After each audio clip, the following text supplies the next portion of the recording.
अस्सलाम वालेकुम एवरीवन, उम्मीद है आप सब खैरियत से होंगे। इसी साथ करते हैं आपको अपने चैनल पर वेलकम। आज की वीडियो एक बार फिर से इंफॉर्मेटिव वीडियो है। आपको वीडियो का थंबनेल देख के अंदाजा हो गया होगा कि आज की वीडियो पर हम एनालिसिस करेंगे कि विजिट वीजा जो है आजकल रिफ्यूज क्यों हो रहे हैं।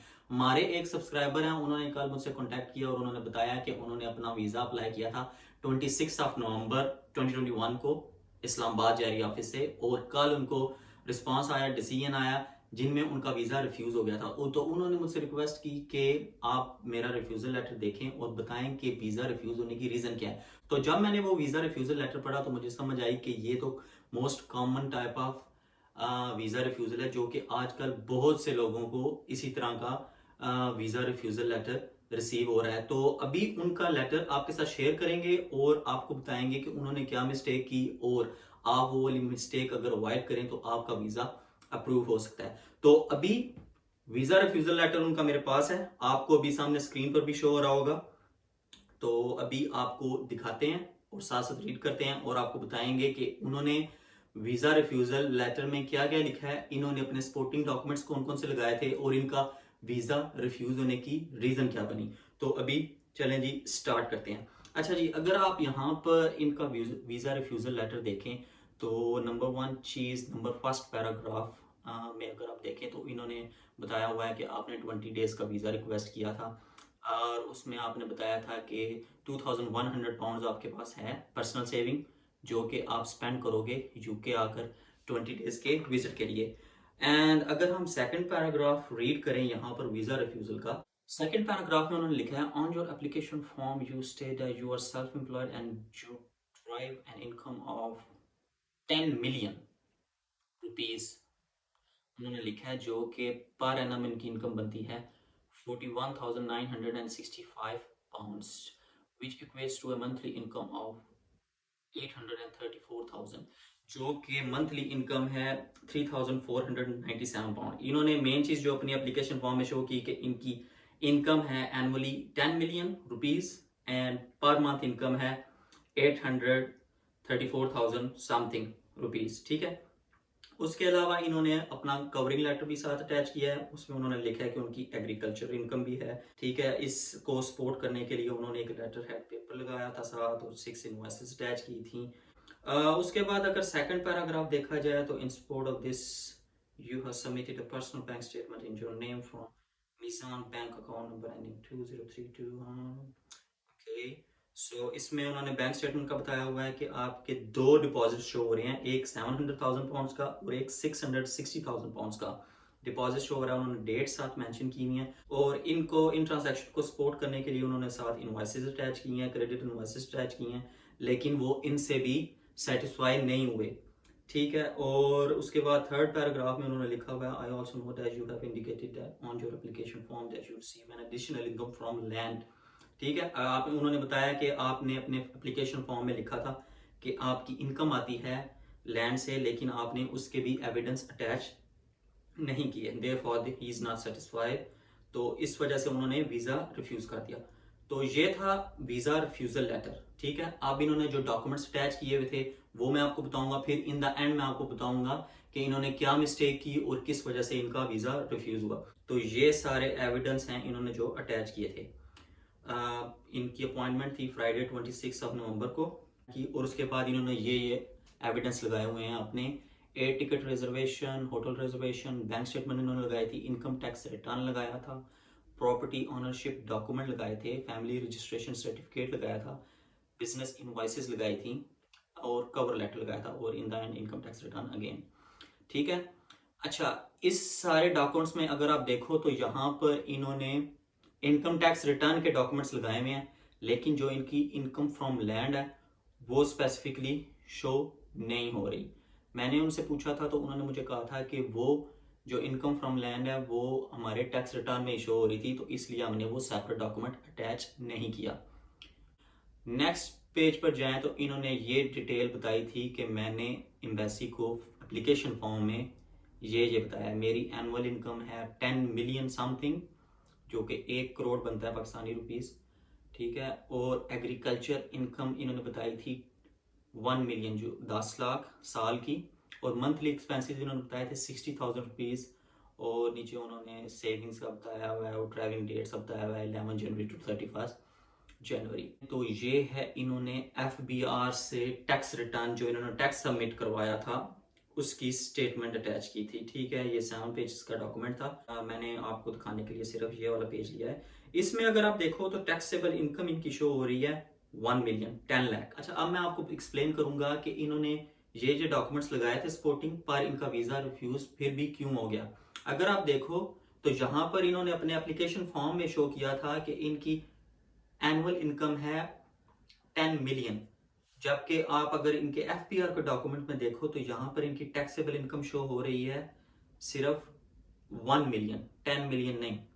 वर्क ये इस तरह करता है कि आपके जो FBR की टैक्सेबल इनकम है वो आपके पर्सनल बैंक की ट्रांजैक्शन के साथ मैच करनी चाहिए। अगर आप इनके FBR के डॉक्यूमेंट्स देखो तो उसमें इन्होंने कहा हुआ है कि इनकी साल की इनकम है 10 लाख, नेट इनकम की बात कर रहा हूं, लेकिन उस हिसाब से देखा जाए तो इनकी बैंक में ट्रांजैक्शन होनी चाहिए थी anywhere between 75,000 pounds to 100,000 pounds per month, लेकिन इनके अकाउंट में अमाउंट आ रही है 600,000 से 800,000 पर मंथ के हिसाब से।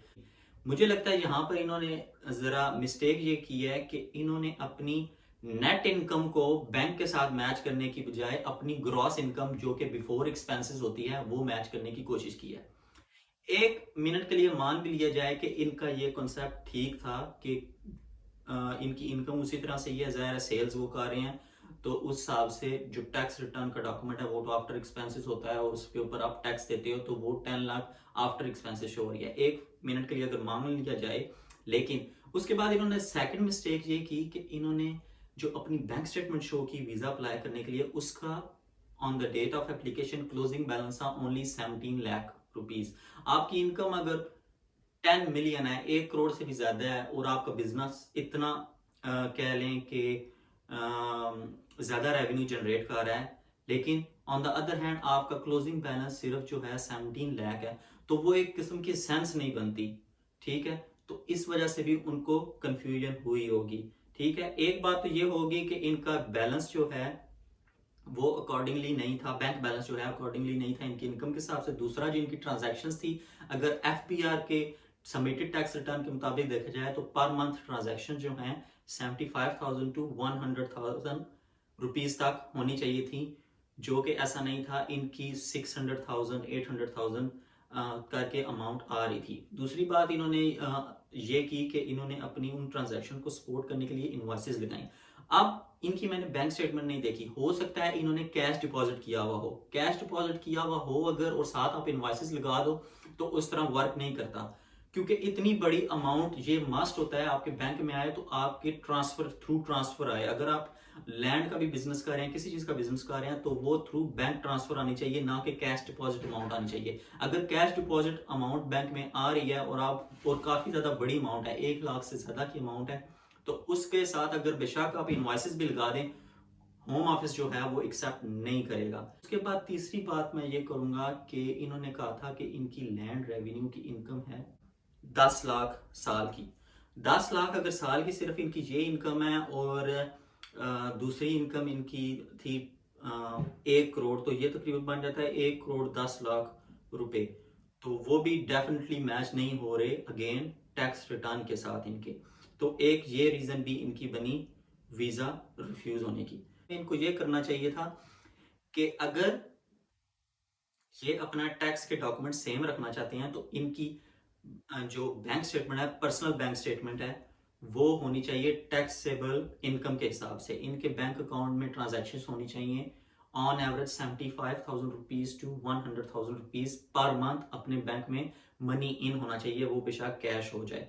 ठीक है, अगर ये ऐसा नहीं करते और ये कहते हैं कि मेरी इनकम काफी ज्यादा है, इस तरह नहीं हो सकता, तो इसमें ये होना चाहिए कि आपका जो जो सेल्स का, जो आप बिजनेस की सेल्स करते हो, वो वाला बिजनेस अकाउंट आपका एक अलग होना चाहिए जिसमें आपकी सारी ट्रांजैक्शंस शो हो रही हो कि ये पर मंथ हमारी सेल्स है बिजनेस की, और उसके हिसाब से नेट जो है वो मैं अपने दूसरे अकाउंट में ट्रांसफर करूं। यानी कि आपके पास 2 अकाउंट होने चाहिए, एक बिजनेस अकाउंट जिसमें आप अपना बिजनेस कर रहे हो और सारी आपकी इनकम वहां पर आ रही है, वो बेशक 1 करोड़ तक आ रही है आपकी इनकम। ठीक है, वो उसमें आ रही है, आप उस बिजनेस अकाउंट से अपने अकाउंट में per month 1 lakh rupees transfer करते हो या 75,000 रुपीज ट्रांसफर करते हो। इससे ये होता है कि आपके पास एविडेंस होता है कि जी हमारा बिजनेस अकाउंट ये है, इसमें सेल्स आ रही हैं, सेल्स जो आ रही हैं वो हमारी ग्रॉस इनकम जो कि टैक्स रिटर्न में दी गई है उसके साथ मैच कर रही है, और हम वहां से जो नेट बैलेंस है एज अ वेजेस हम अपने आप को ट्रांसफर कर रहे हैं 100,000 टू 75,000 टू 100,000।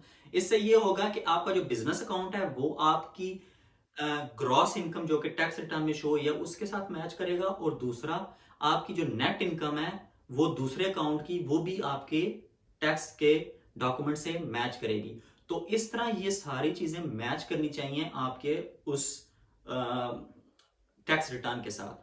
अच्छा, लैंड रेवेन्यू की जहां तक बात है, तो लैंड रेवेन्यू का जहां तक मुझे नॉलेज है उसके डॉक्यूमेंट्स जो आते हैं, उसके जो आप फॉर एग्जांपल रेंट पे आपने कोई प्रॉपर्टी अपनी लगाई हुई है तो उसके डॉक्यूमेंट्स टोटली डिफरेंट होते हैं, वो टैक्स रिटर्न में इंक्लूडेड नहीं होते, वो सेपरेट आप टैक्स पे करते हो। और in the end of the year ये वर्क किस तरह करता है कि आपकी अगर 10 लाख इनकम है एनुअल, और उस पर आप टैक्स जितना भी आपका बन रहा है तो जितना आपने लैंड पर टैक्स दिया हुआ होगा वो उस टैक्स में से माइनस हो जाएगा, तो वो उस तरह आपके एक सेपरेट डॉक्यूमेंट्स होते हैं लैंड के।